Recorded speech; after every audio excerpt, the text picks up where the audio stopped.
It's all right. Thank you. Okay. Ready? It is 6:03 p.m. on Tuesday, October 21st, and I would like to welcome you to the Board of Education regular meeting. And I'm going to call this meeting to order. I would like to welcome those who are participating in the Board of Education meeting in person and those watching the meeting via live streaming on YouTube. We would ask that anyone addressing the board to please use the microphone at the podium and to identify themselves for the record. As a reminder, the link to the meeting is on the district webpage under Board of Education. The streaming will run through the end of the meeting. In the event there is a disruption in the streaming, I will pause the meeting until it is reestablished. We have all 5 board members present. We do not have anybody absent. We have a quorum. We do not have anybody participating by telephone. That is important for the minutes. We are on item B. Tonight, we are pleased to welcome Angelica Romero from Los Lunas High School to lead the pledge. Ms. Romero. There you go. Before we begin the pledge, I would ask Mrs. Chavez to read Angelica's bio. Tonight's pledge leader is Angelica Romero. Angelica is a remarkable senior at Los Lunas High School. She has distinguished herself both academically and athletically, currently ranking at the very top of her class. On the field and the mat, Angelica is a tenacious competitor, excelling in both soccer and wrestling. Her dedication extends beyond athletics as she is deeply involved in a wide range of extracurricular activities. Angelica is a dedicated member of the Health Occupations Students of America, also known as HOSA, Science Olympiad, National Honor Society, and the National Technical Honor Society. Her passion for the medical field is further demonstrated by her participation in the sports medicine program. Angelica's ultimate goal is to become an orthopedic surgeon, a career that perfectly combines her love for sports and her commitment to helping others. She is a shining example of a student who excels in all aspects of high school life, and she is undoubtedly on the path to a bright and successful future. Please stand for the pledge.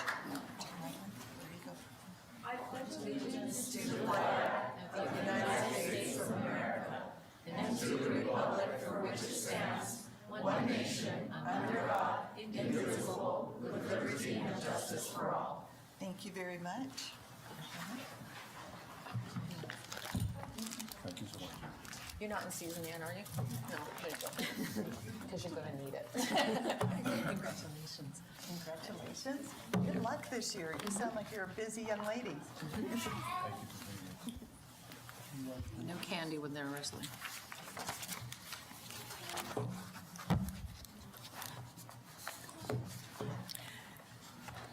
I was just going to say I invite Angelica and her family to go ahead and leave if they didn't want to stay for the meeting. And they are already out the door. She got something to peace out, she says. We are done. You see her? She said, peace out. We're done. That was quick. Get in, get out. We're on item C, the announcement of the meeting. Mrs. Chavez, would you please announce the meeting? This meeting has been announced in accordance with the New Mexico Opens Meeting Act and the Los Lunas Schools Open Meetings Resolution, and is a legally constituted meeting of the Los Lunas Schools Board of Education. Thank you very much. We're on item D, approval of the agenda. Mrs. Chavez, are there any changes or deletions to the agenda? Dr. Osowski, I would recommend the following deletions from the agenda for the evening.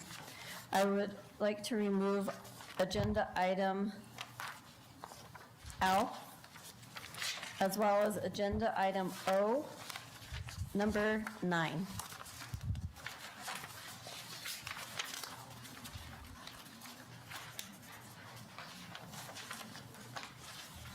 I would stand for a motion regarding the approval of the agenda as revised by Mrs. Chavez. So moved.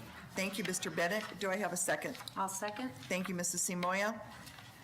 It has been moved by Mr. Bennett and seconded by Ms. Simoia to approve the agenda with the deletions of the 2 items referenced by Mrs. Chavez, specifically item L, the presentation of policy, first reading, board policy G0875, social networking by employees, and item O, number 9, approval of memorandum of understanding, MOU, between Los Lunas Schools and the Valencia County Sheriff's Office. Is there any discussion? I'm going to call for the vote. Mr. Bennett, it was your motion. How do you vote? Yes. Thank you. Mrs. Simoia? I vote yes. Mr. Otero? Yes. Mr. Vickers? Yes. And I vote yes, motion passes 5-0. We are on approval of consent items. I would stand for a motion regarding the consent items. Madam President, Mr. Otero? I move that we that we approve the entire consent sheet as presented tonight. Thank you, Second. thank you. Thank you, Mr. Otero. Thank you, Mr. Bennett. It has been moved by Mr. Otero and seconded by Mr. Bennett to approve the consent items. The entire consent items. There have been no board members requesting further information on any one of the consent items. For the benefit of the audience, consent items are the action items on the agenda presented by the superintendent and staff for approval. All agenda items have been reviewed by the board members individually. If no discussion has been asked regarding these items by any of the board members, the action items may be submitted for approval with one motion and vote. The actions that are not consented will be discussed prior to having any action taken. Is there any discussion? Yeah, Madam Chair, Mr. Vickers? I don't think we can approve item 09 because it's been pulled off the agenda.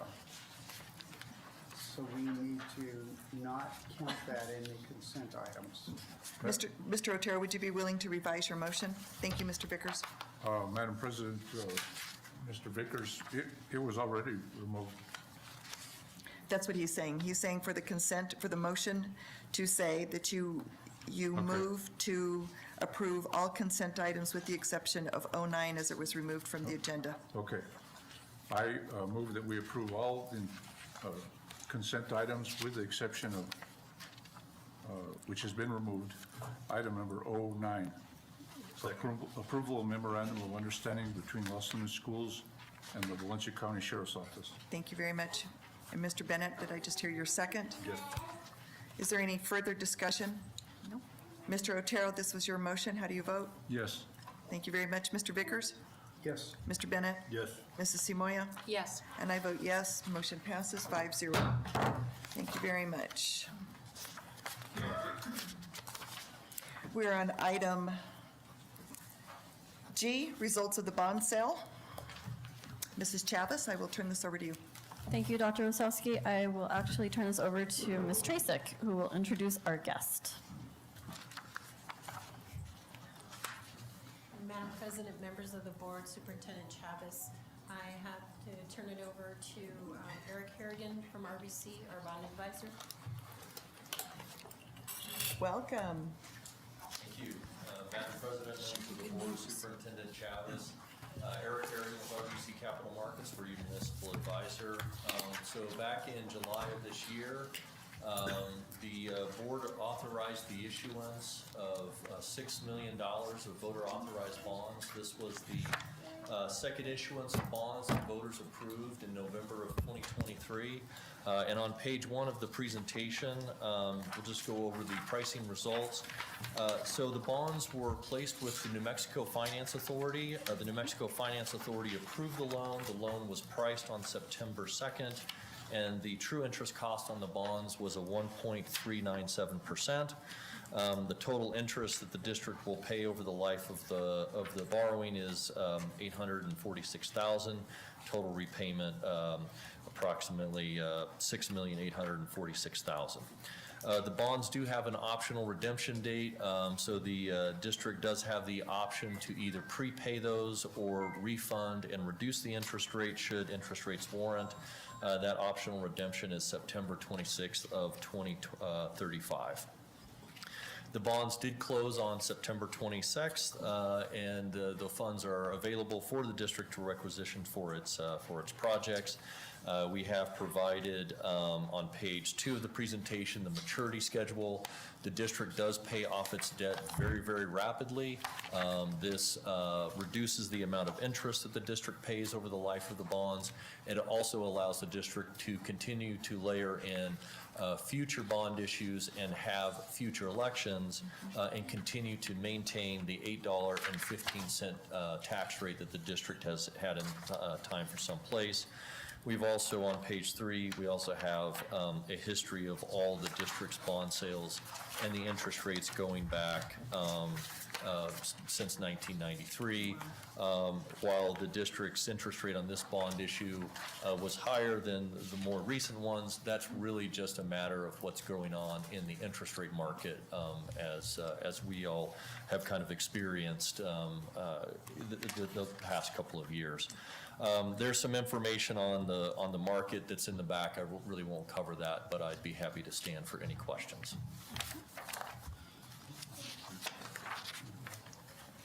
I always appreciate your presentations. They are deep, but they're never things that I'm ready to ping you with immediately, so I appreciate that we can reach out to you at any time. I do appreciate that your firm has stood with the district and that we do rapidly pay down our bonds, and I'm sure that that came with careful advisement from your firm, so I appreciate that as well. Thank you very much. Is there any other comments, Mr. Vickers? So what is the bond rating? So the district's current bond rating, you've not gone out for a bond rating for several years now because you do use the New Mexico Finance Authority. The New Mexico Finance Authority does provide a slightly better interest rate. I believe your current rating is A1 through Moody's. You also receive, if you were to go through the public markets, you would also receive the AA3 enhanced rating. But we annually compare whether or not going to the public markets versus going to the New Mexico Finance Authority. Because the New Mexico Finance Authority is able to lend effectively AAA rated interest rates, you do achieve a lower interest rate through the New Mexico Finance Authority. Oh, thank you. Mr. Bennett, questions? No, thank you. Mrs. Simoia? No, thank you again for the great job. Mr. Otero? No comments. Thank you, sir. Thank you very Thank much. you. And you, sir, unless you want to stay for a really exciting meeting, we would welcome you to go home, enjoy your family. We do have exciting meetings, but may not be your ideal. This was for, item G was for informational purposes only. No action is needed or warranted at this time. We are on item H, the Superintendent of Schools report, and I will turn this over to Mrs. Chavez again. Thank you, Dr. Osowski. We will begin with our monthly construction update. So I would like to welcome Mrs. McMinn, Director of Facilities, to the podium to present. And she has a special guest this evening.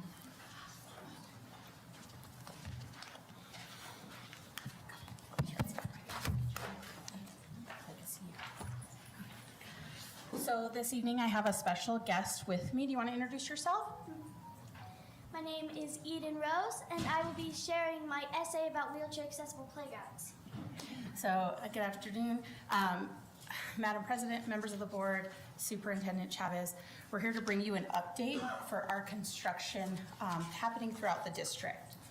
So on the first slide, we're going to go over a couple projects that have been going on.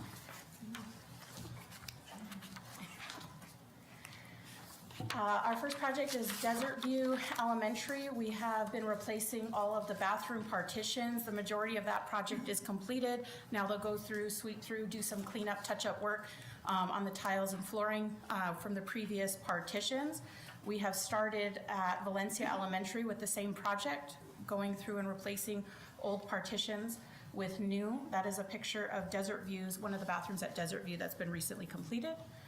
We've also been seeing with our maintenance staff improving some of our exterior lighting.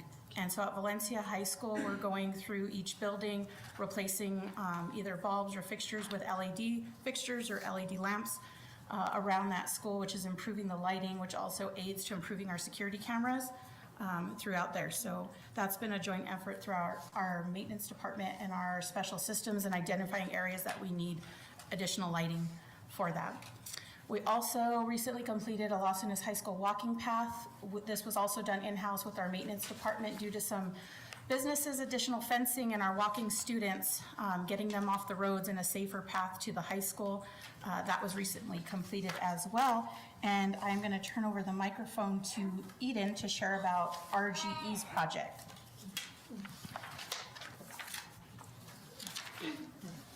First of all, I'm going to read my essay. Good evening. I noticed most CEL kids have access to the playground, but my sister Lily, who's in a wheelchair, cannot play. I want to change that so Lily can play like everyone else. When I was doing research, I found out that Aztec Elementary School has an inclusive school playground. It has a ramped structure, allowing children like Lily to go on. In addition to that, it has roller slides, roller tables, a glider, and a spinner. To fight the heat, a shader was installed over the playground. Another one is Glen Lakes Elementary. It has many ramps and wheelchair-accessible surfaces. I think I can make our school more like these multiple ways. Number 1, send photos of new designs for the playground to playground constructors. Number 2, making an accessible area of the playground for wheelchair users. Number 3, paving sidewalks that access ramps up to already built play areas. Number 4, getting signers for petition to change/update the playground areas. Number 5, just plainly adding shade would be useful. Additionally, not only will CEL kids like extra shade, most likely the school would too. Number 6, having more wheelchair accessible surfaces would enable wheelchair access to the playground. I found out today that they plan to update the playground, but I am not sure they will add ramps, roller slides, or additional sidewalks like Aztec has, or wheelchair accessible surfaces like Glen Lakes. So doing these things would be useful for all CEL kids. For your possible questions, the update they will be doing will be a wheelchair accessible swing, but that's all. I wrote this on the day that I found out this. That's not all that they were doing. I might have to go to meetings with teachers, parents, and or its school board to discuss things like fundraisers, costs, how much people would like it, and how helpful it would be. Other possible meetings with the playground constructors about things like cost, material, and accessibility. I might also have to do a fundraiser, bake sale, loose change drive, etc., to earn enough money to accomplish my goal. And I have some pictures of Aztec Elementary and Glen Lakes Elementary. Would you like to bring those to us? Yes. Thank you.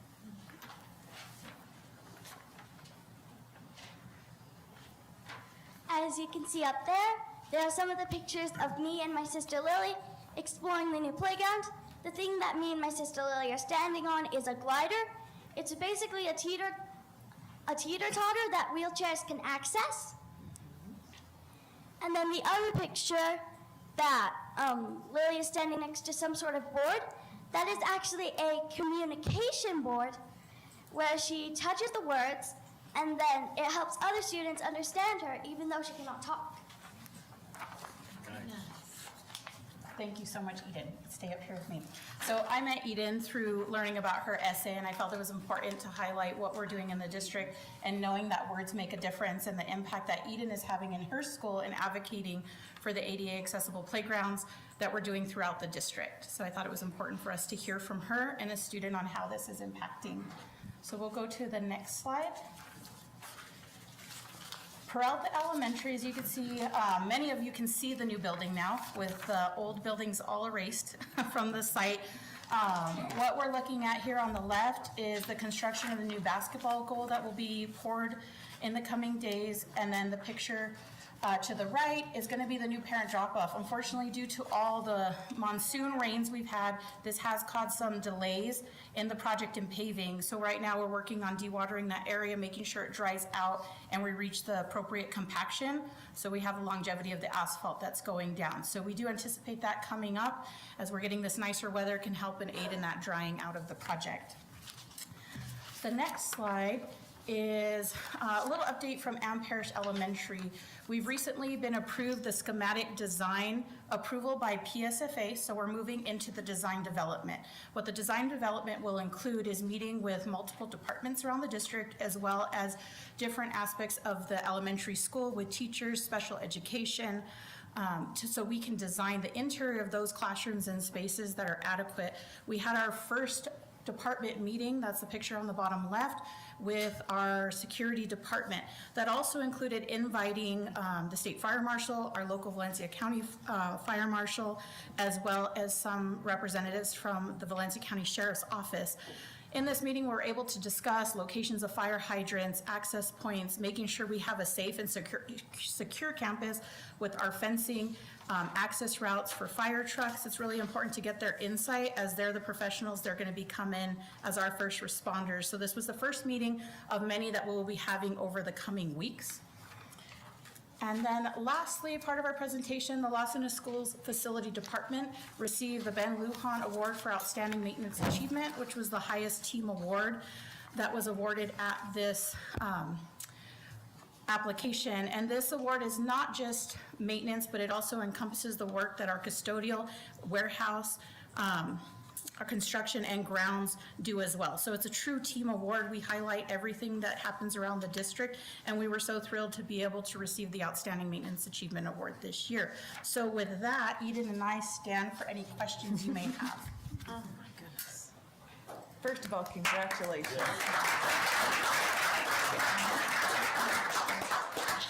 Eden, you did a very nice and impressive presentation. So I know that you said somewhere in there that you wanted to find out how to get more community support. Do you have some thoughts? Community support, like the petition and stuff? Well, petition's kind of an anxious word for board presidents. I'm wondering if we might think of another word other than petition. Maybe survey or something? We sure could. I also really appreciated your pictures with you and your sister. Is this your sister?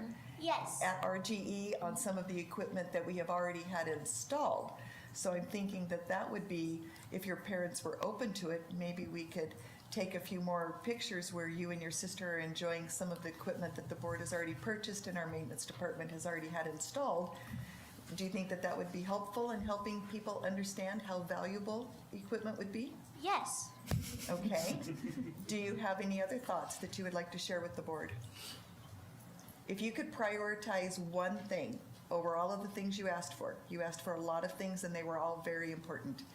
If you could prioritize one thing, what would it be? I would just like to make all playgrounds more accessible for anyone with disabilities, since I have a slight disability too. I've been through it, so I just want things to be more accessible for children that are not like other people. Thank you very much. That was awesome.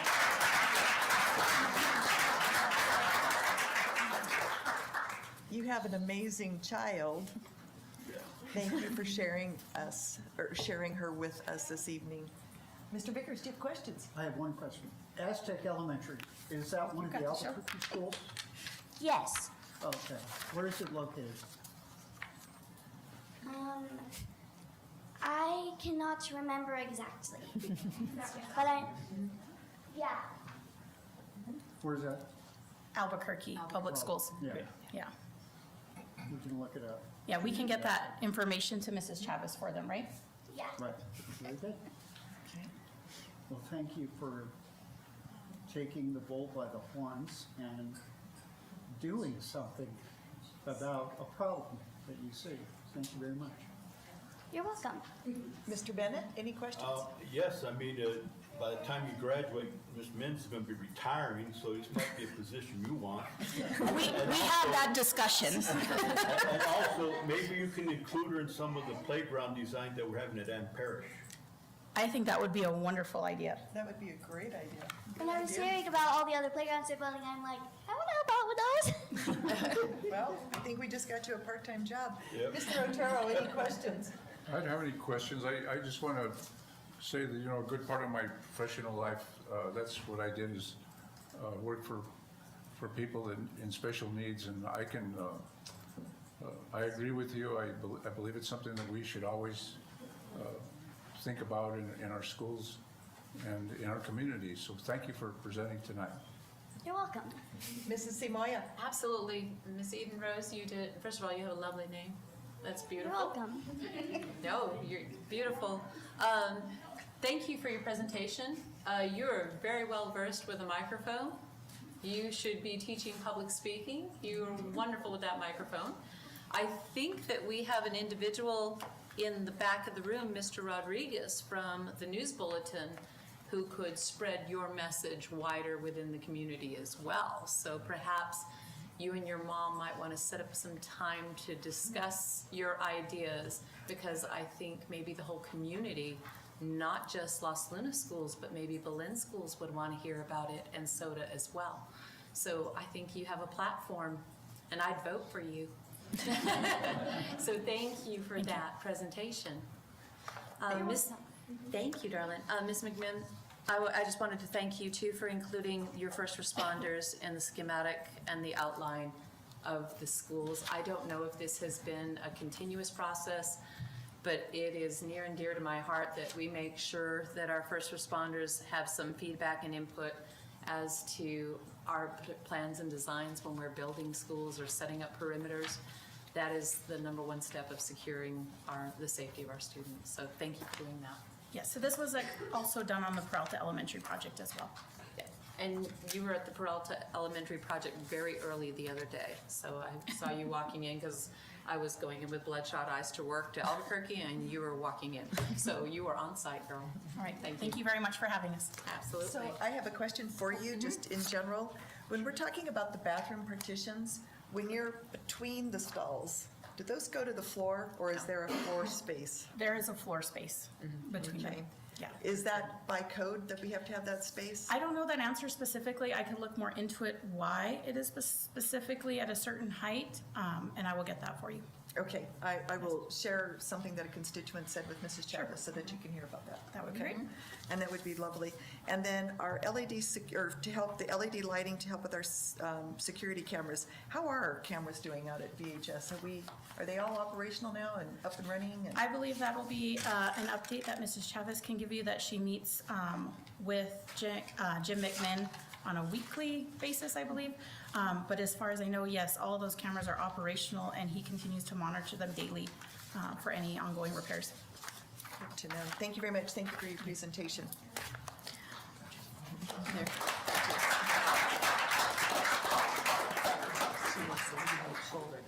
Miss Eden, you are quite an impressive young lady. Thank you for being here to advocate for all students, and especially your sister.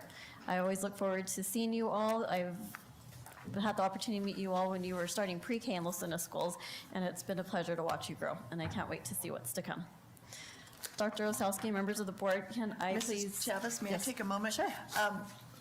You are welcome to stay for a very exciting meeting, but you also have school-age children, so if you want to sneak out at this time, we would take no offense. You are welcome.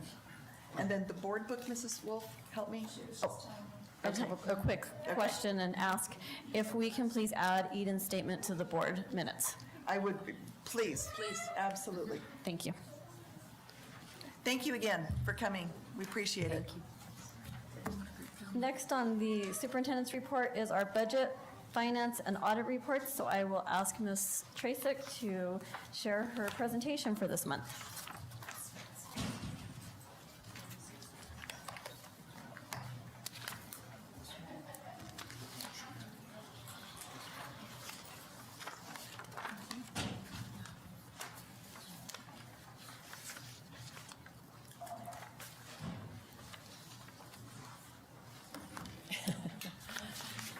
Thank you.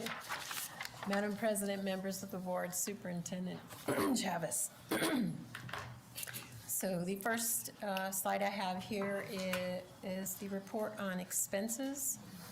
And we have all the funds listed, the fund number, the fund description, the budget authority amount, and that is the amount that we have approved already by the PED on our OBMS reporting system.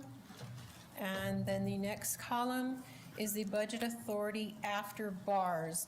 I usually put this column in and I highlight in blue the bars that you see processing this month that have already been consented. That difference, what it would be once that bar is entered. Then the next column I have spent or encumbering. Those are all the expenses that are in the system at this point. either something that's been processed or is encumbered at that time that this report was created. And then taking the budget authority after the bar column, less what has been spent or encumbered, giving you the balance remaining, and then the next column is the percentage of the remaining amount. There's actually not a lot of differences from the last month that you had to this month, and that's mostly because last month was towards the end of the month, and when I'm working on it, I try to give you the very most up-to-date numbers.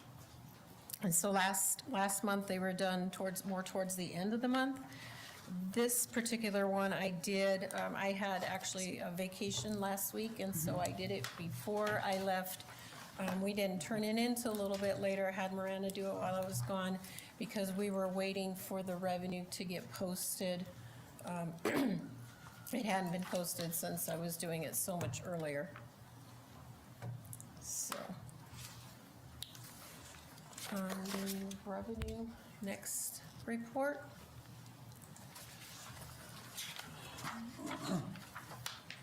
This is kind of, I'll go a little bit slower on this one because I know this report is a little bit, is newer. And this has, again, all the fund numbers, the fund description, and then it has the budgeted revenue. So this column is what we budgeted specifically for revenue.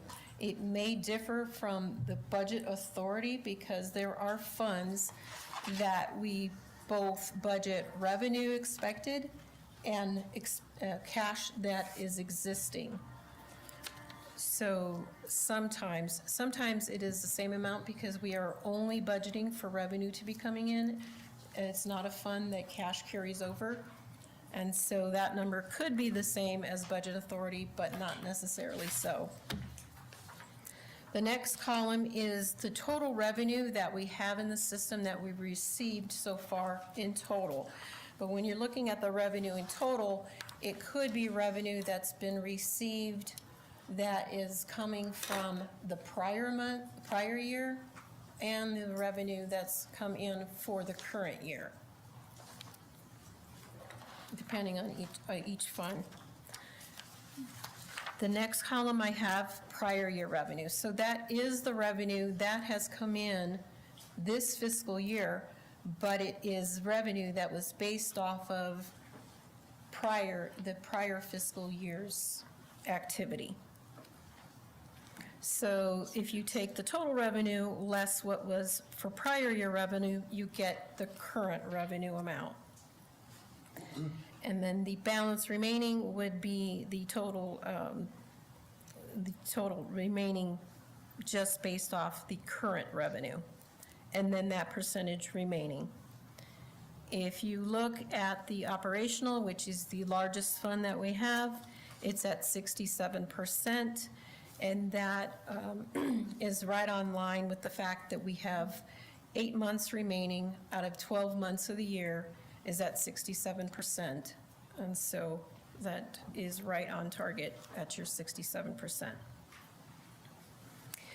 But then when you do look at other revenue funds, you can see a lot of them are still at 100% because that percentage is just looking at the current revenue received, ignoring any prior revenue that might have come in.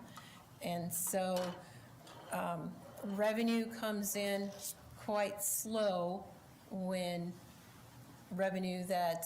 you're asking a fund that we're asking for RFRs. So a lot of our federal funds, we have to have the expense, we have to close out the month, then we go ahead and we post those requests to the PED. They go through all the requests, it goes through several cycles, and then once they approve it, then they send those funds, and then that gets posted on our system. So a lot of these are waiting for PED to make those payments.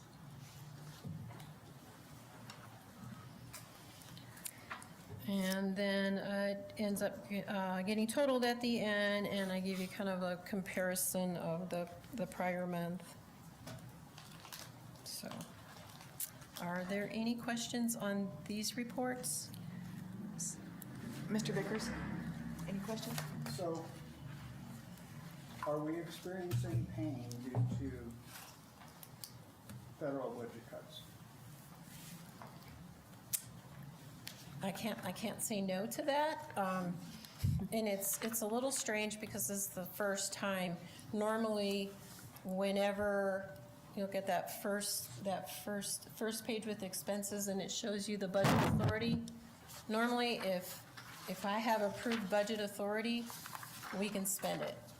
This is the first year ever that we have budget authority that says they've approved it, but then they say, hold off on waiting to spend that. It hasn't gone through all the process. So there are some funds on here that are not ready to spend yet. And that was one of the, you did see, I believe a bar went through for the,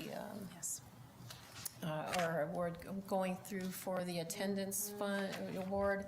They had it, so at first I was like, okay, well, we're trying to spend some things that are for attendance, and why would you be using this one? You have that fund, and then they find out, there's it's not quite through that process. So you have to pretty much check on these funds. Just because we have budget authority doesn't mean we can start spending on some of them, which is way different from what I'm used to. Normally, I see budget authority, okay, it's not a problem, we can spend it.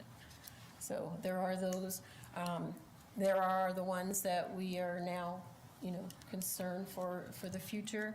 But for the most part, the funds are still continuing this year. So this year, we are still okay. Okay. Second question, does the shutdown affect anything? I think what the shutdown is doing mostly is delaying some of these awards and the paperwork for it. And, is that causing funds to slower for us to receive the money, just the processing of paperwork. So even though you have all, approvals and everything's been checked fine, if the people aren't there in the office to do things, it slows the progress of processes of Ms. getting Tracek, completed. To answer that further, members of the board, we are also seeing a delay in our request for reimbursement. So we're not receiving that reimbursement funding from the federal level. We're waiting for that because we're currently in a shutdown at the federal level, so we do not have the employees working at those federal offices. So we are seeing a delay. Thanks. Mr. Bennett? Mr. Otero? No. Mrs. Simoia? No, thank you, Sandy. So as I was looking at the revenue, I counted, under the current revenue, I counted 29 rows that had zeros in them. And then as I was quickly doing math over here, I am already up to $13 million out of 161 total revenue. Right around 10%. This has got to be impacting us. It's, some of it is slower for the RFRs, but it always does take quite a bit of time. Some of the, like zeros in here, there are some funds when it's zero. It's also a fund, possibly a fund that I don't have for like, a fund that, like the child care grant, I did not budget for any revenue to come in. Last year, I did not have revenue come in for that fund. So what I budgeted this year was just the cash remaining. I did not budget anything for that. So any money, any revenue that has come in is a nice plus, is just an added bonus. But I did not budget for it, because if I budgeted for it, then I would have the ability to spend it. So I just kind of like to know for sure the revenue's gonna come in. Right, the kind of funds that I'm talking about, Mrs. Trazik, are, if we look at line 24106, entitlement idea B, $3 million. We budgeted $3 million. We've received $474,000, and our current revenue on that one is zero. It's $3 million. It's a lot of money for that particular program. So that's the point I was trying to make is, with 29 zeros in the current revenue column, and I only added as quickly as I could with pen and paper while you were talking. I'm only 2/3 the way through, and I was sitting at 13 million. So this is, And a fund like that, so perhaps they are slower in processing the RFRs. However, that is a fund that you are not going to get it's not like they're gonna send you $3 million. They're gonna say you have the authority to spend $3 million if you spend it correctly the way the fund should be. So then we go and we spend, say, in 1 month, say $200,000. Then once that month is totally completed, we have it totally finalized, everything, we tie out, we balance to the penny to the bank statement.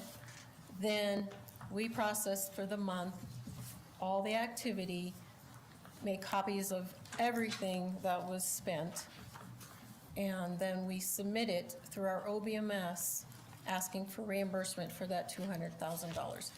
Then it goes through all kinds of review at the state. They'll review it, and then they will cut a check, and so then they'll say it's okay to process a check. Then we wait for that check to be cut. It's used that once it gets okayed, it usually cuts soon, and then we receive it, and then we post it on our books. So you're never, there are some funds, and they're far and few between, where that revenue expected will actually get the check for the full amount that will come. Most of them on the federal funds, you do not receive it until after you ask for reimbursement, after you've already spent it. And then, they will go through it, they'll ask questions on everything that they see there that we submit, so it can take a while. I appreciate that. I think I was piggybacking off of Mr. Vickers' comment in terms of between the shutdown and then people not in place to process these. And then we just had the Office of Special Education at the federal level was dismantled.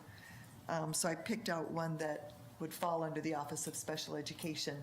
And knowing that we have special education students that require program, to me, it's a little bit of a heart stopper, kind of thing. So, but I appreciate that you give us all the details. I appreciate that you keep us informed.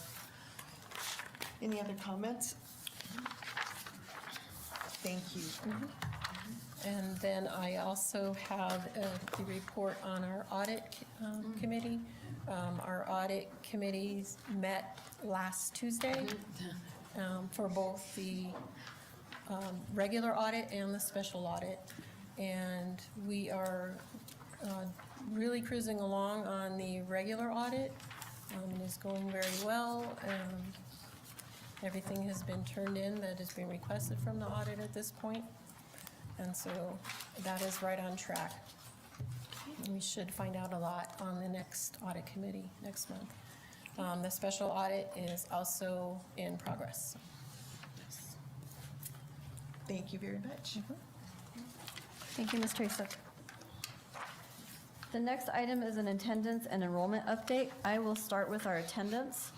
As I will provide information. I know we talked about this in the work session. Every week, we are receiving updated, well, it's a week behind for our attendance, so we're receiving weekly attendance reports for our school sites. That information is shared with our district cabinet and also our school board members, so that they know what our attendance is and our data every single week. So our attendance office, with the support of the curriculum department, is working extremely hard to make sure that we have real-time data, that we have not paid the attention that is necessary for this data. So we are looking at this on a weekly basis, and we are looking at our attendance through our attendance plans. Those are all required per Public Education Department. Our overall attendance at each school has increased this school year in comparison to last year. Coming out of the global pandemic, we saw a chronic truancy problem, and we're still recovering from that. We are still seeing the impacts of the pandemic and students not coming to school. So we are looking at our promotions. We have across our school sites, Be Here Los Lunas Schools, Attendance Matters, and really emphasizing the importance of attendance. We are also having friendly competition between our school sites. Congratulations to Los Lunas Middle School. They had the highest attendance rate for August and September, and I think they were close to 96%, which is outstanding. So we are very excited with their attendance. Across the district, we are seeing improvement. I will tell you that August and September attendance rates were higher than what we've seen now in October. We're starting to see a decrease in attendance. And so we will continue to push the attendance. I know that there were many illnesses that were shared and viruses that were shared, and I know that we do want our students to stay home and our staff to stay home when they're not feeling well, because we love everybody, but we do not love the germs. So I think that did play a part. There was a bug that made it through Los Lunas schools for a good 2-week period. I fell to that in last month's, and I was very stuffy at last month's meeting. So we will continue to monitor our attendance, and that is a priority for our schools and for our district. If students are not attending school, then how are they going to learn the material? So we will continue to do that. Our enrollment, we are also looking very carefully at our enrollment every week. That is something that we have put as our priority. We are also sharing that enrollment information with our school board every single week.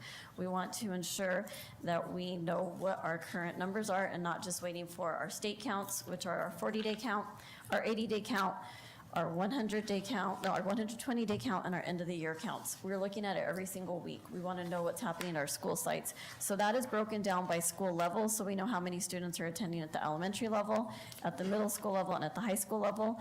We also know how many students are attending per school site, and then also how many students are attending by grade level. One trend that we have started to notice is a decrease in the number of kindergarten students that are attending Los Lunas schools. We have heard and we have looked at the data. There is a lower birth rate in Valencia County, and we heard that that was coming, and that has started to happen. So that is impacting our kindergarten numbers. However, when you drive around Los Lunas, you see the growth in our community, and we have many homes that are being built. So we are looking at how we can increase enrollment in our district. Unfortunately, there was a decrease in enrollment from the 40-day count this year. The 40-day count was on October 8th, and we did see a decrease from this year compared to last school year, and it was quite a difference. And we will prepare for that, and that's why we're monitoring the enrollment, because that has a direct impact on our staffing levels and our budget here in our district. Our accountability department has now created a digital withdrawal form that will provide current information on why students are withdrawing from our school districts. So that information will be rolled out this week to our cabinet and also our school board, so we know exactly where our students are leaving when they withdraw from our school district. Good. We want real-time data to say this is where they're going. Looking at preliminary information, just when this initial form rolled out, and we'll have more information this week, we are losing students to homeschool as well as to online options. So that is something that we will continue to look at.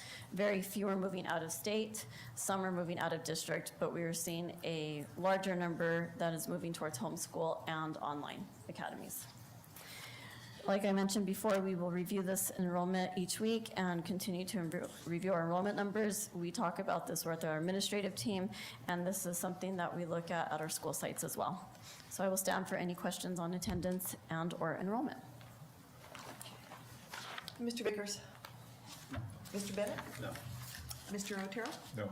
Mrs. Simoia? No, thank you for the. I appreciate the data and I appreciate the focus. I enjoy getting it every week, and yes, the thing I do as soon as I get yours is I put it into a heat map so I can see what things are improving, and I find the patterns with attendance to be peculiar. Mm-hmm. We have, at one particular school, we'll have very low attendance rates in K1, 2, 3, and then 4, 5, and 6 just shine. And so I can share some of those heat maps with you, but it's very interesting because I'm wondering what we need to do to have our students in attendance. It impacts us in terms of accountability. It impacts the students because of their learning loss. If you're not here, you necessarily aren't being caught up. So I'm glad that you've got that focus on it, and I appreciate the detail on it. And thank you. And I also applaud our principals who are sending those daily reminders, whether it's via Remind or through their newsletters. We are really focusing on attendance, and we need our parents' support to make sure that their kiddos are coming to school every day. Right, absolutely. And number 4 for you. Okay. We are moving on to the trademark process, so it is a presentation. I will have, it was emailed to you by Ms. Swift.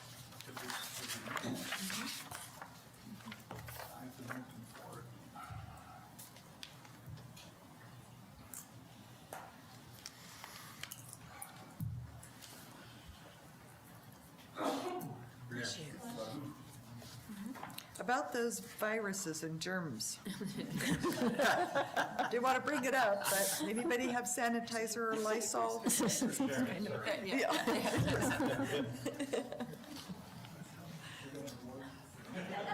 Was that you, Mr. Rickety? No, you don't get a prize. You're invited next time. Okay, here we go. No, that's okay. Thank you, Mr. Shaw. So looking at our trademark, we do have a trademark on our Los Angeles Schools logo. And if you go to the cover page of our presentation, if you look at the bottom right-hand corner, there is a trademark right after the S in schools. So that is our trademark for our logo, including our motto. On to the next slide, please. A trademark for a district does prevent unauthorized third parties from using our brand for their commercial gain. It helps to avoid the dilution of our brand over time, so we know that this is our trademark, this is our school district. We can set quality standards for the trademark, and it helps protect our reputation by ensuring that the logo is not altered. It also, if you look at a trademark search, ensures the district is not infringing upon somebody else's trademark. I will use my alma mater, New Mexico State University, very proud alumni of New Mexico State. What we were using when I was a student at New Mexico State was the logo for Oklahoma State University. It was the same cowboy. New Mexico State received a very tough monetary penalty for using the OSU cowboy as the New Mexico State cowboy. It was an infringement, it was infringing upon those trademarks. So this does ensure that nobody uses our logo. As a district, I know we're very proud of how our logo is, and we want to protect that. We also do not want to use somebody else's logo. We are we can easily find different logos at our fingertips through the use of AI or internet searches. So we want to ensure that we are also not going to infringe upon anybody else's, because that could be very costly for Los Angeles schools. I know New Mexico State had a very hard lesson, and I know during that time, alumni recruitment and donations were high. So I think they were trying to get alumni to help support the cost to pay for that trademark infringement and the court fees. The trademark does give the district a legally protected identity, and it can be used consistently across all platforms, including signage, digital media, and press releases. It also allows us to set standards on how we're using this symbol. There are standards that need to be set in place for how our presentations will look across the district, how our newsletters will look, and how we're using our logo, so that we're consistent, and we are also not using this inappropriately, for instance, with non-educational items such as adult beverages. By managing our brand, a school district can foster community pride and our own and student identity. It does build a sense of belonging and spirit for our community. On to the next slide.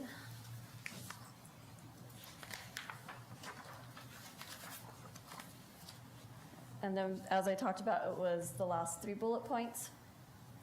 and really instilling a sense of pride. If you've driven around Los Lunas schools, you're starting to see more of our logo and everything that we have. We have it in our marquees, we have it on our t-shirts, we have it on coasters. So we are really trying to emphasize the importance of our logo. As far as the trademark timeline, there is a specific timeline that we must follow, and it's on the next slide. The trademark was originally completed in 2019. Trademarks must be registered every 6 years. The application for continued registration was submitted in February of 2025. In June of 2025, there was a post-registration action mailed and a post-registration paralegal was assigned, and that was from the United States Patent and Trademark Office. We had to make sure that our address was correct, so we had to resubmit that post-registration action. We used our PO drawer address, and we needed to use our physical address, which is 119 Luna Avenue. In September of 2025, we did receive information from the United States Patent and Trademark Office, also known as USPTO, that we were registered for the next 6 years. The total timeline for the trademark process was 7 months. The original trademark filing was a timeline of 9 months. We did seek the support of Ortiz Zamora Law Firm to help complete the trademark. There is legal paperwork that must be submitted, and we did not want to have any missteps along the way. The cost for filing was paid to Ortiz Zamora. It included our attorney fees, and it was a cost of $3,475, and that is a 6-year registration for the trademark. Some of our other public institutions that have the trademark, we have Albuquerque Public Schools, School of Dreams Academy, New Mexico Tech, New Mexico State University, University of New Mexico Highlands University, and Eastern New Mexico University. I did look at all of the larger institutions in New Mexico. I did not see a trademark for Western New Mexico University. They have a very nice logo, but it is not trademarked. And I did a search for other larger school districts within the state of New Mexico, and they also have very nice and very prominent logos. However, I did not see any trademarks. Next steps, we are going to develop guidelines on how our logo will be used, and that will be shared with departments and schools to ensure brand recognition. We want to ensure that all of our presentations with our logo look standard and professional and consistent. That is one of the major reasons why we have that trademark. We want to make sure that our presentations stand out as ours in Los Lunas schools. And we will publish those guidelines on the district website and share those guidelines with all staff. And I stand for any questions. Mr. Otero, I'll start with you this time. Do you have any questions? No, I just have a comment regarding the trademark and the logo. The logo was developed, I'm guessing, probably around 2009, something like that, during my first term, and that was done by, I can't even remember the person that did it, but, pardon me? Gail Renshaw. Okay, she developed the logo, and then the trademark was in 2019, and that was in my third term, and Ms. Sonia Moya was also on the board at that time. Thank you. Great, good details, thank you. Mrs. Simoia? Yes, I just wanted to comment on the importance of the trademark and what it means and protecting it at all costs. And I know that there is a cost associated with this. It's every 6 years this is going to have to be done. It's about $578 a year. I don't think that is too much to ask for. Did Mr. Ortiz or the Ortiz Law Firm provide any language regarding guidelines on protecting the brand and suggestions in that fee that he charges? That is not currently included. This was for the trademark process. All righty. Wanted to go ahead and see if we can look that. But excellent job. Thank you for the update on it. And again, it's a beautiful logo and it does stand out. So. Thank you. Mr. Vickers? I think one important thing is that it prevents other groups from posing as part of the school district. if they don't have the logo there, so that it's clear to people looking at their materials that they're not part of the school district. And then the other thing is, if they are using the logo, then what recourse do we have for entities that are using our logo without, and they're not part of the school district?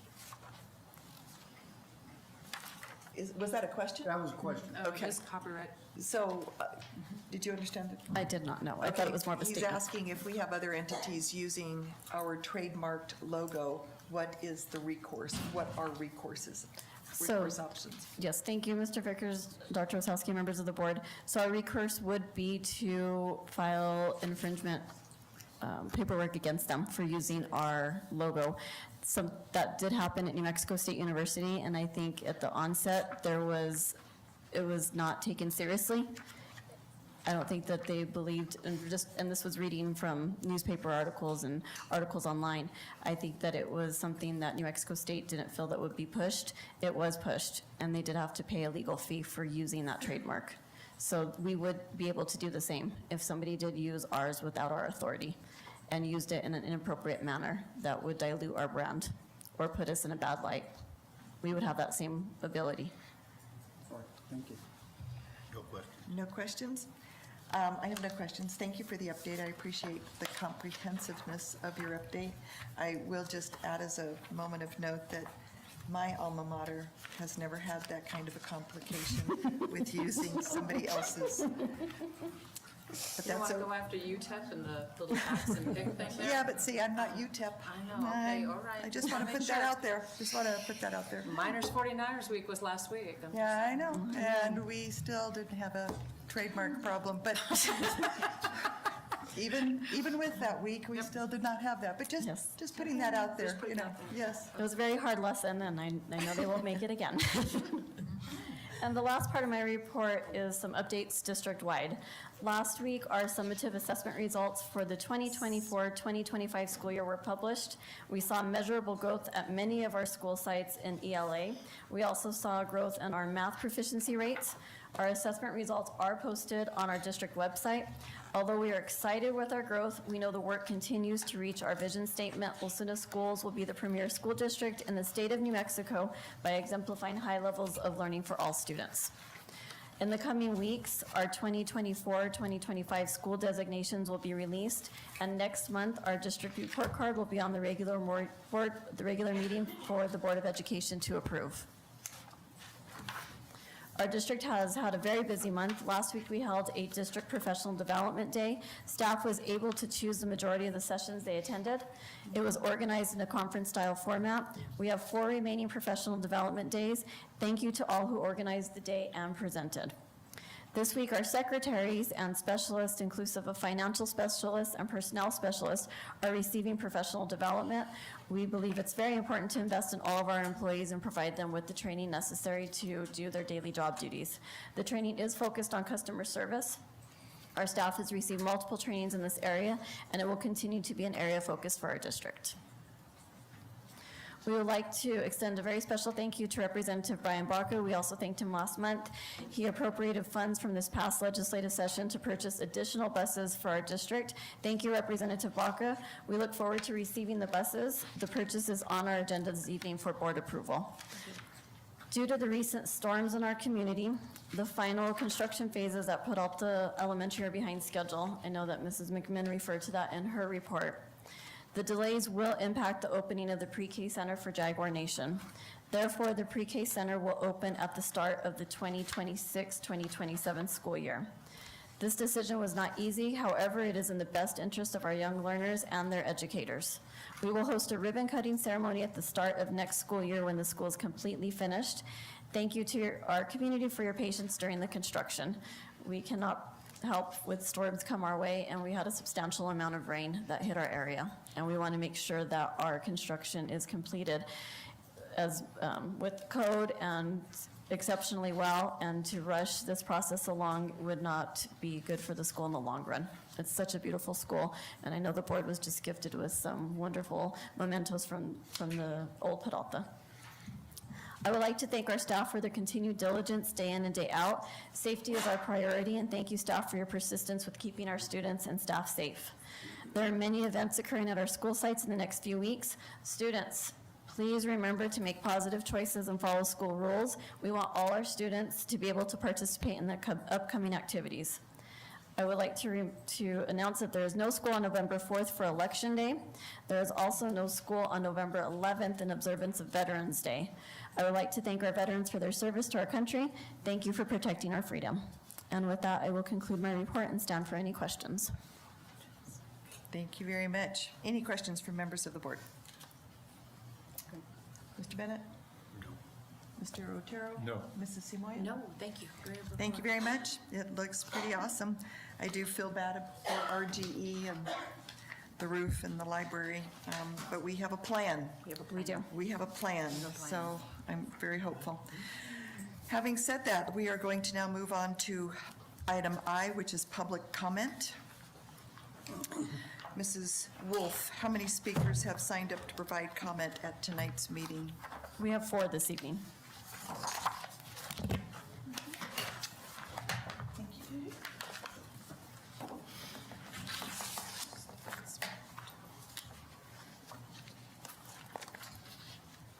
Before we move to public comment, I would like to remind our audience of the board's procedures for handling public comment, which can be found in Board Policy B2150BEDH. Public comment is limited to 5 minutes per individual speaker. However, the board president may further restrict or waive time limits based on the number of speakers. The board welcomes public input. Personal attacks on board members, staff, personnel, or other persons, however, will not be permitted. With the exception of the superintendent, by New Mexico statute, the board cannot involve themselves individually or collectively in the district-related employment decisions. The board may be required to serve as the appeal authority on an employee's appeal and must remain neutral and objective. As a result, the board must remain uninformed about the specifics of personnel matters until these matters are fully resolved. In light of the board's rule, as chair, I will not call on persons who have submitted requests to speak about any negative or concerning conduct or perception of any district employee, as doing so could unfairly bias the board. Instead, please contact the superintendent directly about concerns related to any employee of the district. Presenters are cautioned that statements or representations concerning others that convey an unjustly unfavorable impression may subject the presenter to civil action. Any person making public comment shall be solely responsible for the content of his or her comments. The board neither adopts nor assumes responsibility for any comments made by individuals during the public comment section of the board. If I could have Mr. Romero and Cruz Romero? Reese Romero and Cruz Romero, is that correct? I apologize, I am struggling over basic names. Be careful, that mic's a little touchy. Okay. And there's your time. Okay. Good evening to the board and superintendent. My name is Reese Romero, and I'm a sophomore from Los Lunas High School. My name is Cruz Romero, and I am a senior from Los Lunas High School. We are here today as members of Evolvement. Evolvement is a youth-led movement working to decrease the addictive and harmful use of tobacco. One of the campaigns we've been working with for the past few years is the 24/7 campaign. The 24/7 campaign is helping New Mexico school districts adopt, implement, and enforce truly comprehensive tobacco-free school policies. Under a truly comprehensive policy, tobacco and nicotine use, possession, and distribution is prohibited by anyone, anywhere, at any time, 24/7. At Los Lunas High School, we've made progress towards being 100% tobacco-free. We've noticed extra precautions around the bathrooms and other areas where kids often get caught vaping, as well as increased enforcement of the existing policies. This is a start, but there's more we can do. In 2023, the New Mexico Public Education Department approved a rule requiring that all public school districts adopt a comprehensive tobacco policy. This was in large part due to the efforts of students like us across the state pushing for this change. We are here to ask Los Lunas Public Schools to update their tobacco policy to be truly tobacco-free and meet the PED standards. In February of 2025, the New Mexico School Board Association sent out a policy advisory detailing exactly what edits districts need to make to be in compliance with these rules, making it super easy to make these changes. A few of the main aspects that aren't currently detailed in the district nicotine policies are: the policy must prohibit use, distribution, and possession of all nicotine products by everyone at all times or 24/7. The main thing to add there is at all times. The policy must require progressive and supportive discipline when students are found in violation of nicotine policies. It also must provide cessation resources to students and staff when found in violation of the policies, which we give great examples of in our toolkit for the district to use. As a partner and resource to Los Lunas schools, we are here to offer to help update your tobacco policy to be completely comprehensive. We are happy to help with locating the proper policy adversaries regarding these updates. Once you adopt a comprehensive tobacco-free policy, the 24/7 campaign has great ways to support your schools. We can provide bilingual tobacco-free signs, our parent guardian toolkit, the 24/7 schools toolkit, and faculty training resources to all schools in your district at no cost. On behalf of Evolvement, we thank you for taking the time to learn more about the 24/7 campaign. We hope that we can continue to help Los Lunas schools make the necessary changes to their policy and be in compliance with the PED's new rule. Thank you. Thank you. Thank you.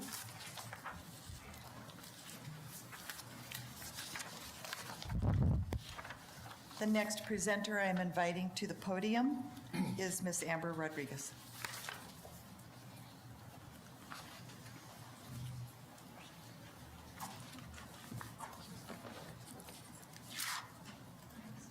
Good evening, Madam President, Superintendent Chavez, fellow parents and community members of Las Lunas.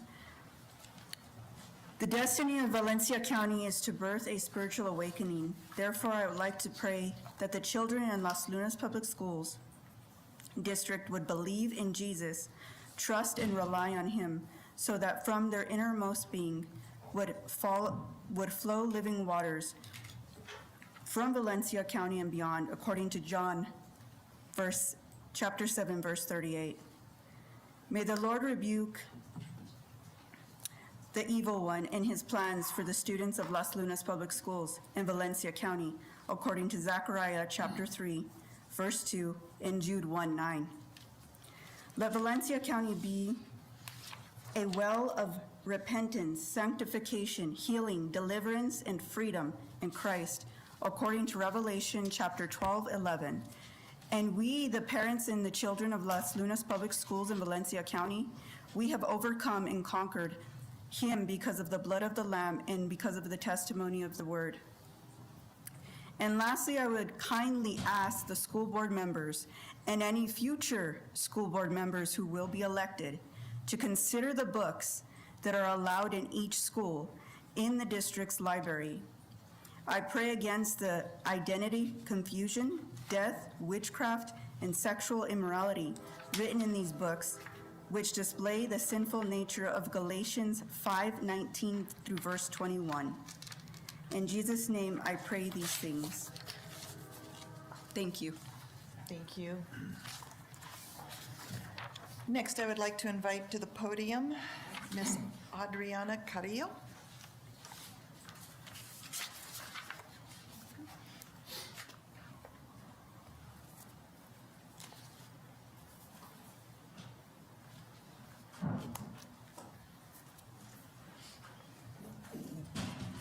I'm very bad at this. And I was supposed to be up here with another concerned mother, and she feels slightly defeated, so she did not show up today. I don't have anything written, other than I wanted to bring to light some issues that are going on at Valencia Middle School, and to see if there's any precautions being taken going forward as far as young boys who are making these young girls feel victimized and unsafe. And as far as the administration feeling not proactive at the time of incidences. We're a month later now, and I just want to know that things are being done to help these young girls who are being victimized and targeted from young boys. I'm sorry, I'm very bad at this. I was not expecting to be up here alone. But that's all. I spoke with superintendent a few weeks ago. She's aware of some of the concerns, and I just didn't know if the board was.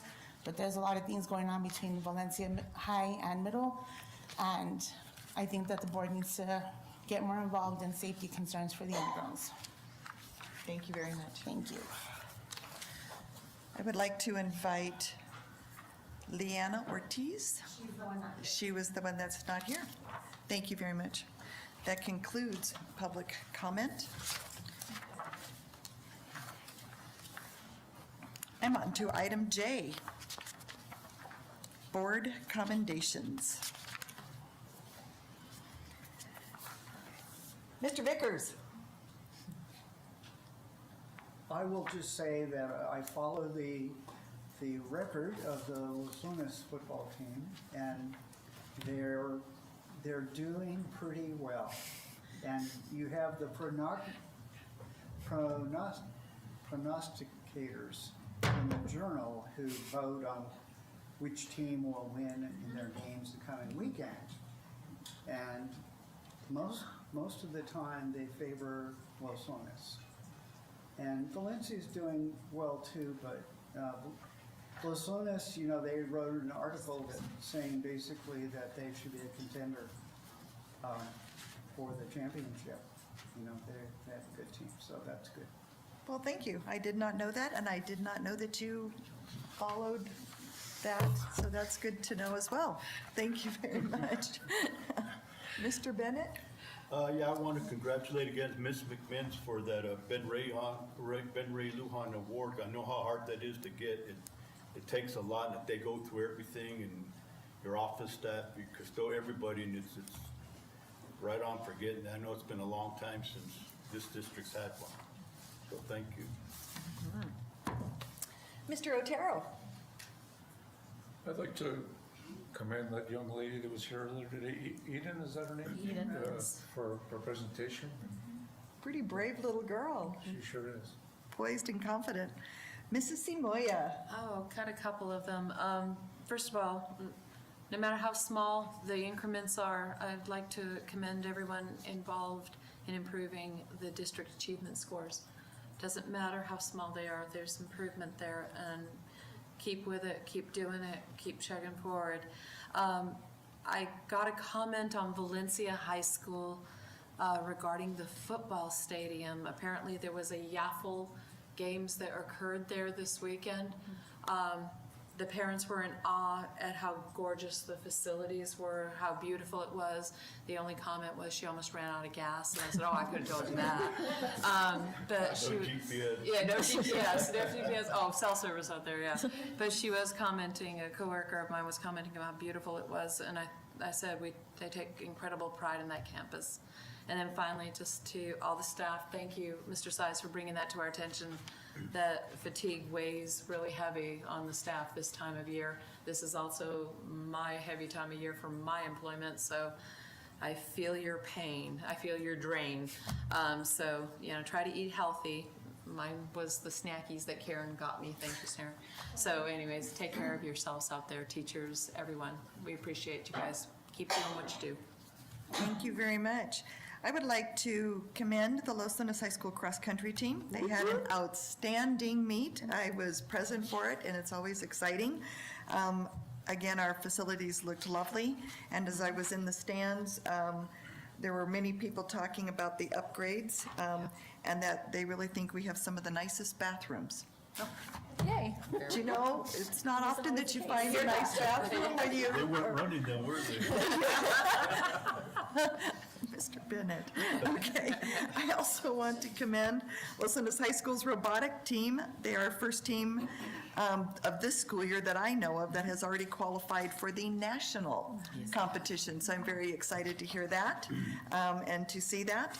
I look forward just about weekly to Mrs. Otero's comments to her constituency out there, students and parents, about their increasing attendance.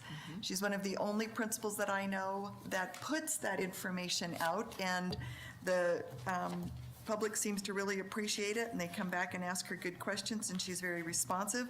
So I want to commend you on doing that as well. I appreciate it very much. And Claire, earlier, from our principal from Century High School, got to again stand in front of the board. It's kind of like she's, you know, if you have dead space on a work session, well, you call Claire, and she gives another presentation. She'll be but required. And I want to thank you very much because you do keep us updated. You answer all of our questions, and I appreciate that. Finally, I would like to thank whomever thought about this brilliant and wonderful and treasured gift that the board was given. These are leftover pieces from the original work, the mural. And so we get to take a little piece home. It looks like actual sheetrock back there. So whomever thought of this and made us our lovely frames, this is a treasured gift. And so thank you very much for thinking of us. You guys make us look good. And so congratulations to all of you. And with that, I think we will move on to item K, the presentation of handbooks. So, Mrs. Chavez, here you go again. I'm ready. Dr. Osowski, members of the board. In front of you, you have 4 different handbooks. We have the elementary handbook, the middle school handbook, and the high school handbook, as well as the parent-teacher organization handbook. I'm going to give you some information regarding our handbooks and the process that went into the handbooks. Site administrators collaborated on the elementary, middle, and high school handbooks, and the handbooks were created and developed and edited multiple times. We want to make sure that they're consistent across all school levels. In the past, we have not had consistency. So what happened at one elementary school could be the same as what happened at another elementary school. And we had community members, specifically parents, who were very confused, more specifically about dismissal time. When can they, what is the time that is cut off before they can make arrangements for their child to be taken home differently than what is a routine dismissal procedure for them? So that has all been attended to, and we're looking for consistency across the board. We also want to make sure that any inconsistencies that were causing frustration for employees, parents, and community members were cleared. We wanted all of these site administrators to work together on this. It took quite a bit of time because we did not have consistency, and we wanted to make sure that they were all reading the same thing. The handbooks provide information to our parents about items such as school routines, schedules, and procedures. And I would like to thank our site administrators and our editors who worked collaboratively on the handbooks. There was many edits back and forth, and I know at times they probably didn't like me very much, or my other editor, Ms. Karen Wolf, because we want to make sure that this is a gold standard for Los Lunas schools. And we are always looking to improve, so there will be changes that move year to year because our schools may change. We have new schools opening, Peralta is an example of that, and the new drop-off and pickup procedures will be different than what they currently are. Second, and actually the 4th handbook is the Parent-Teacher Organization Handbook. It has now been updated. It has received that update that is very much needed. We like to thank our business office for working through that and making sure that we are current with what we need to provide for the parent-teacher organizations. Our business office led the updates, and they are also working with our PTOs on helping them learn what's in the handbook and referring to those guidelines so that our parent-teacher organizations have a better understanding of what the requirements are as far as reporting their financial statements on a timely basis. And Ms. Tracek and her team is visiting parent-teacher organizations periodically throughout the school year so they can be part of their meetings. And we are reviewing those financial statements. So I will stand for any questions. Mr. Vickers, questions? I just appreciate all the work that goes into these, and I'm not going to nitpick. So, thank you very much. Mr. Bennett? Yeah, exactly. I think it was a lot of hard work, and I actually did read them all. So just people know, just like I did my training videos, I read each and every one of them, and I thought it was good reading, and I appreciate really all the hard work y'all did, and thank you for getting to us in a timely fashion. Mr. Otero? Ditto.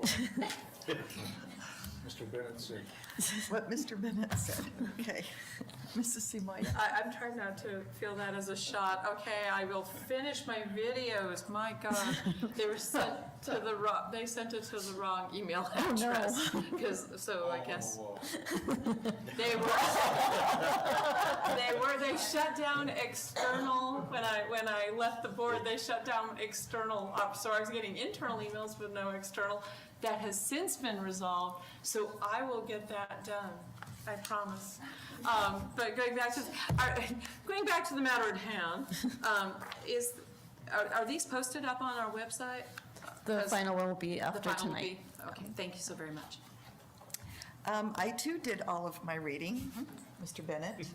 You're still behind me in terms of all of the reading, but that's okay, I'll take it. There is a lot of work. I do have some comments on some of them. Some of them are just some writing kinds of things, and I'll share those with you privately. I did have a question, and this was brought to me by a couple of parents, actually, on the athletic handbook, one of our athletic requirements. NMSBA requires no Fs and a GPA above a 2.0. We just have a GPA above a 2.0, as opposed, so for player eligibility. And I'm sorry, I didn't bring my copy with me tonight, otherwise I could have gone right to the page. So I'm wondering if that's something that we shouldn't talk about for consistency, because it seems to come at inopportune times. Is this an NMSBA, or not NMSBA? NMAA sanctioned event, and if it isn't, well, they can play this week, but they can't play next week, this kind of a situation. So I'm wondering, since we are working for Premier, if we shouldn't have the higher standard. We will definitely look into that, and we'll be bringing the athletic handbook for presentation next month. I Okay. needed some more time to review that in light of these 4 handbooks to make sure that they were presentable. Yep, they are. They were actually nice and clear, and I appreciated them, so. Okay, this item was for informational purposes only. No action is needed or warranted at this time. Item L, we removed from the agenda. Item M was a consent item. Item N was a consent item, along with item O was a consent item, with the exception of number 9, which was removed. So we are now on to item P, which is new business. Board member requests for topics for upcoming board work sessions and/or board meetings. At this time, I will ask if there are any board member requests for topics to be discussed on upcoming work sessions and/or regular special meetings. And this will be only for the purpose of gathering input. We do have a busy November. I just want to put this out there. We still need we will be scheduling a report on employee wellness opportunities in the district. Mrs. Simoia had asked for that, and now that we've had Mr. Size's doom and gloom report on how well our employees are doing, it's going to be important for us to know what we can offer for our employees. We also have to bring back the strategic plan, V2, and we will be on the next board work session, we will be looking at the social networking policy as a work session item. So those are 3 items. Not that I want to dissuade anybody from putting your topics out there, but I wanted to let you know November's going to be pretty heavy with some stuff to do. We might need to see if we can put a little bit more time on that November work session. Having said that, Mr. Vickers, do you have anything you would like to add for either board work sessions or regular board meetings? No, I don't. Thank you. Mr. Bennett? No. Mr. Otero? No, but, regardless whether we move to January or whoever's elected, I still think we need your board policy. Oh, we still have to get there, yes.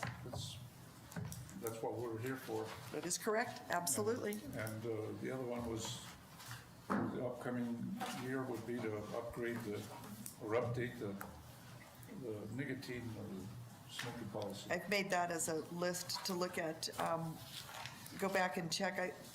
I know we had a presenter earlier in the spring come and talk to us right after the bill had been passed. And our policy, with the exception of some small wording that Mr. Guillen had already proposed through the policy service. Yes. So my note to myself is to check with the policy service if they have updated that for all of us on the policy service. I mean, it should have just been done as a blanket. in my opinion. We've all paid for the subscription if we know the language has to be updated to meet state statute.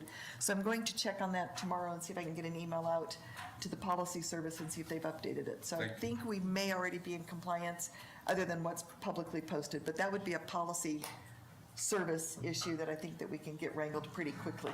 Thank you. So, you bet. Mrs. Simoia? Yeah, my comment piggybacks on that. I'd like to reach out to our policy service, since we're paying them money, to see what they have regarding a social media policy. If no one has asked them for one, I think it's fair time that someone does. So I'd like to, while you're reaching out on the smoke-free campus opportunity, Sure. we might want to talk about that as well. I do know that Bloomfield, New Mexico, which that information was provided to all of you, does have one through the policy service. So that was going to be in my email about, was this previewed through the policy service, and is it generally available to all of us? And if it is, then how come it hasn't been presented? Because we haven't had an email on it. And on that note, with the policy also for the social media, I think it's important that we have the NEA Los Lunas also here, because that could be something that's in their collective bargaining. Right. If it's there, if it's not, there may need to be changed. Correct, I appreciate that. Having discussed that one, we'll now go to item Q, announcement of meetings. This brings us to the announcement of meetings as allowed by the Open Meetings Act and the District Open Meetings Resolution. On occasion, a quorum of the school board members attend the same function, including school and district celebrations and ceremonies, as well as sports functions, conferences, workshops, trainings, and community events. Board members will refrain from discussing and or acting on Los Lunas Schools Board of Education issues in those settings. In addition, only official meetings are published, and if other meetings are scheduled, they will be announced in accordance with the Open Meetings Act. With that being said, I would like to announce the following meetings. November 10th, 2025, the Audit Committee meeting. Attendance is by invitation only. That meeting will be held in the Central Office Conference Room at 3:30 p.m. On November 10th, 2025, will be the Finance Committee meeting. That will be held in the Central Office Conference Room, and that begins at 4:00 p.m. On November 18th, 2025, will be a board work session. That will be held in the Central Office Board Room. I would like to see if we could move that time to 4:00, given our agenda. Mrs. Moya, is that going to be tough for you? Okay, so we'll keep it at 4:30. I appreciate it. Topics are listed on the notice and agenda. I just listed 3 of those for the public. A quorum of the board will be in attendance. The purpose of the board work sessions is for discussion and input only. No decisions are made. Also on November 18th, 2025 is a regular board meeting in the Central Office Boardroom that will occur at 6:00 p.m. Madam President? Yes, ma'am. On that, on the board work session on November 18th, if it's possible, I can begin the meeting and join in by conference call. I'll be coming in from Gallup. Oh. So if I can call into that work Sure. session to contribute that way, I think it is important, and we do have an awful lot of information that we have to cover. So I can do that at 4:00 as long as I can do a call-in. That's great. Thank you very much. So I'd like to correct that time then for the public. On November 18th, the board work session will be at 4:00 p.m., and Mrs. Simoia will be joining us telephonically. That moves me to item R, adjournment. This leads us to the adjournment of the meeting. I would stand for a motion. Mr. Bennett, you were pretty quick there. I thought Mr. Vickers would do it. Yeah. Second. He's got a pot of food waiting for him. And the enthusiasm reigns. I will. How about vote? I'm sorry, what? The motion was made by Mr. Bennett and seconded by Mr. Vickers to adjourn the meeting. Mr. Bennett, that was your motion. How do you vote? Yes. Mrs. Simoia? I vote yes. Mr. Otero? Yes. Mr. Vickers? Yes. I vote yes. Motion passes 5-0. Motion is adjourned at 7:35 p.m.